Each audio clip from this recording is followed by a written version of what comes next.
Aloha! Welcome to KTA's Quick and Ono Recipes. I'm Chef Ryan Covert, and today we're going to make an Easter Sunday stuffed chicken breast. Let's get started with the ingredients. Preheat oven to 450 degrees. Line a sheet pan with foil and spray with non-stick cooking spray.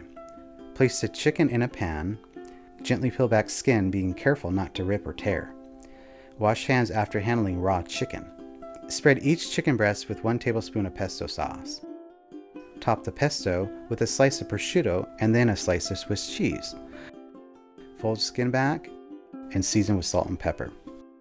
Bake for 20 to 25 minutes or until cooked through. Make your Easter Sunday extra special with this easy to prepare dish. For this recipe and more, visit ktasuperstores.com/recipes.